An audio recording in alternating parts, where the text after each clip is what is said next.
Hi, and welcome back to Focal Point AFR Talk. Ryan Fisher is my name. 888-589-8840, number to call if you would like to join the conversation. Give us a buzz. You can jump right in, 888-589-8840. Things heating up on Capitol Hill with regard to this Obamacare defunding debate. Harry Reid saying today there is going to be no filibuster. There will be no filibuster. Not going to be a chance to get to a 60-vote threshold. I'm not going to let it happen. Now, my understanding, again, I'm not a parliamentary expert. But my understanding is that Mitch McConnell, who is the minority leader in the Senate, he has a procedural move that he could make that would compel Harry Reid to hold a cloture vote to end debate and have a 60-vote threshold. And that's what we have been pushing. That's what we've been pressing. We've been arguing, along with Ted Cruz, that a vote for cloture, a vote to close debate, cloture is just a big word for closing debate, ending debate. As long as debate is open, then this bill will never get to the Senate floor, and Harry Reid will never get a chance to strip out the defunding provision of Obamacare. So what we want, at least this is what I want, and we're sending an action order out today encouraging our people to contact their senators and urge them to resist Obamacare, funding Obamacare in any way they can in the Senate. But the strategy that Ted Cruz has been pursuing, and we've been supporting this strategy, is to offer a continuing resolution that funds all of government except for Obamacare and defunds Obamacare. That's the strategy that we have been pursuing. And the House passed it last week. All the Republicans held together, and they voted a meaningful vote this time, a vote that meant something to defund Obamacare. Now, the 40 times they repealed Obamacare, those are good votes. I don't fault them for any single one of those votes. They were all good votes. They were all the right votes, but everybody knew that they were just symbolic.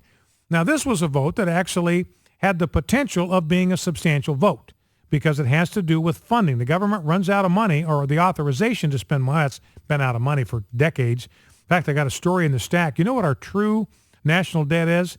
It's not $16.9 trillion like you've been hearing. It is $211 trillion. When you add up all of the unfunded liabilities in Social Security and in Medicare and in government pension funds and et cetera, et cetera, et cetera, our real liability is $211 trillion. Now, anyway, back to Obamacare. I forgot where I was going with this. Anyway, there's no authorization for the government to spend money after September 30th.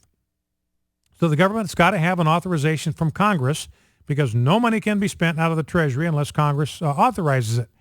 And so the government will, quote, shut down, end quote. And we went over this with Hans von Spakovsky yesterday.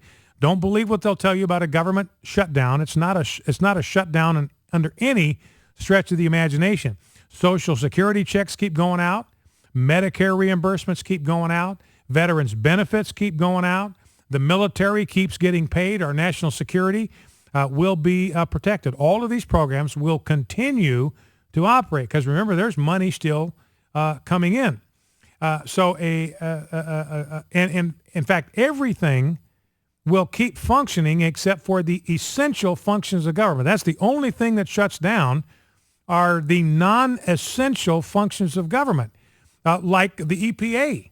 I mean, the director of the EPA came out yesterday and said, hey, look, if this continuing resolution doesn't get through, we will effectively be shut down, to which we all say hallelujah. Sooner the EPA is defanged, declawed, the better.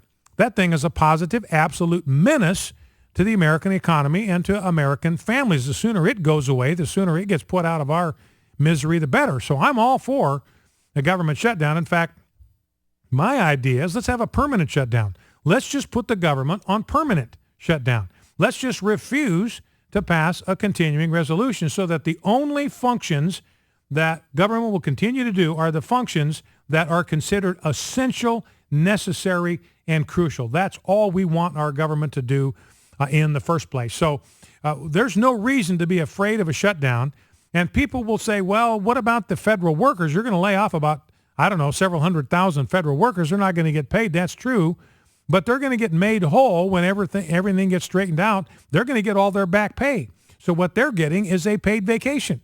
So, I mean, how are you going to work up a lot of sympathy for somebody who gets free time off. I mean, it's a paid vacation for them because they're going to get all of their back pay. It's going to come in one big lump sum when everything gets straightened out. So they're getting a paid vacation. So they have very little to complain about. Don't grieve for them. Don't feel sorry for them unless you're getting an unexpected paid vacation yourself that you didn't anticipate, where you can go off and do whatever you want, and then your money will be waiting for you when it's all over with. Now, here is Harry Reid talking about us, talking about the Tea Party. And remember, well, let's just play the Harry Reid soundbite, clip number 2. Rob, this is Harry Reid talking about who to blame for this crisis in Washington. But we're not going to bow to Tea Party anarchists who deny the mere fact that ObamaCare is the law. We will not bow to Tea Party anarchists who refuse to accept the Supreme Court ruled Obamacare to be constitutional. And we will not bow to Tea Party anarchists in the House or in the Senate who ignore the fact that President Obama was overwhelmingly reelected a few months ago. These fanatics really point to disapproval for Obamacare as justification for taking the federal government and our economy hostage to their demands. All right, let's kind of break this. What they fail to mention to the American people and to the Senate and to the House is that 59% of Americans either support the law or wish it were even more far-reaching and transformative of our health care delivery system, according to a CNN poll. The vast majority of Americans, including those who disapprove of the health care law, want Congress to work to improve it, not to tear it down. And according to a new CNBC poll, Americans overwhelmingly oppose defunding Obamacare, especially if it means shutting down the government to do so. So, Mr. President, the facts are that the vast majority of the American people are satisfied with Obamacare. The simple fact remains Obamacare is the law of the land and will remain the law of the land as long as Barack Obama is President of the United States and as long as I'm Senate Majority Leader. Okay, so Harry Reid throwing down the gauntlet. Not going to happen on my watch. It will remain the law of the land as long as I am the Senate Majority Leader. So Harry Reid throwing down the gauntlet. That's why I'm saying I'm not going to allow a filibuster of this bill, whether it's a talking filibuster where somebody actually has to get up and talk the whole time, which is what I'm in favor of. I'm not in favor of this Mickey Mouse filibuster where all somebody has to say, I'll filibuster, and then the whole bill is suspended until you can get 60 people to vote for it. Because the whole point of a filibuster is to allow unlimited debate on a bill, and I'm for that. I don't think debate ought to be cut off prematurely. If somebody's got something to contribute to a debate, because we're talking here about legislation that affects every American life, so I don't think debate ought to be short-circuited, things being rushed through. So I think you ought to have the capacity for unlimited debate, but you also ought to have a mechanism by which that debate can be foreclosed when everybody's spoken their piece, so that you don't have something indefinitely delayed and some kind of Mickey Mouse deal.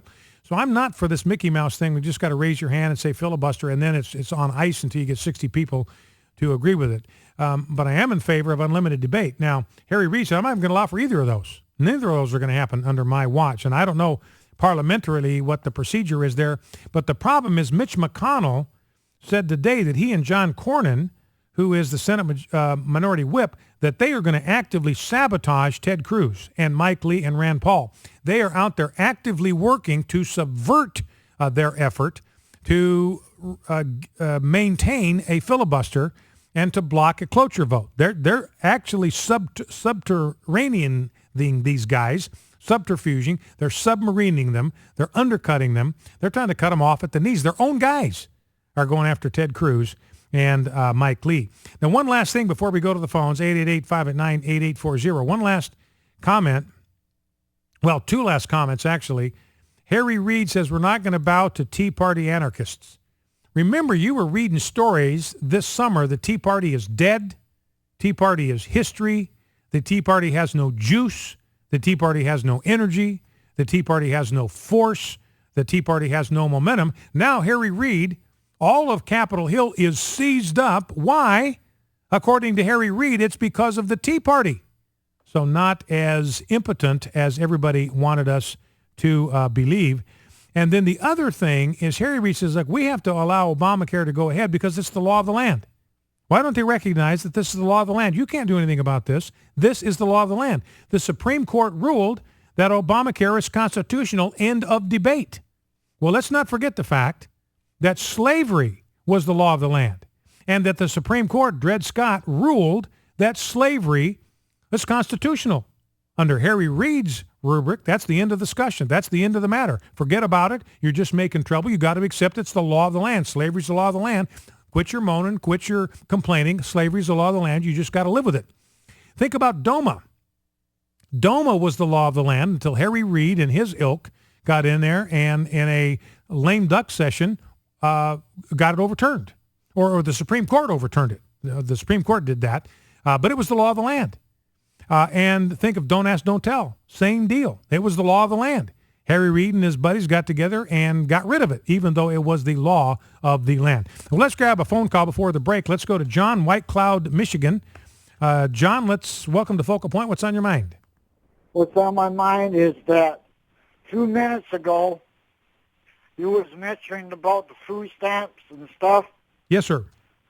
In a way, you are right, but in a way, I believe that regardless what anybody tells me or anything else, we still pay the taxes to go for those food stamps because it takes money to make those food stamps. Only reason I'm calling on this because I'm handicapped and I don't want to see my Social Security go bye-bye because people don't want me to have my Social Security because my Social Security pays my rent. If I don't have no Social Security coming in, I will be living outside in a tent right now. Well, but you understand, John, that nobody's tampering with Social Security. Nobody's even talking about tampering with Social Security. Do you understand that? I mean, Social Security, even if the government shuts down, your Social Security check is going to keep right on rolling in. Nobody's talking about tampering with that. And the food stamp program is going to be funded at 95% of its previous value, so nothing's really being taken away there either. Focal Point, AFR Talk.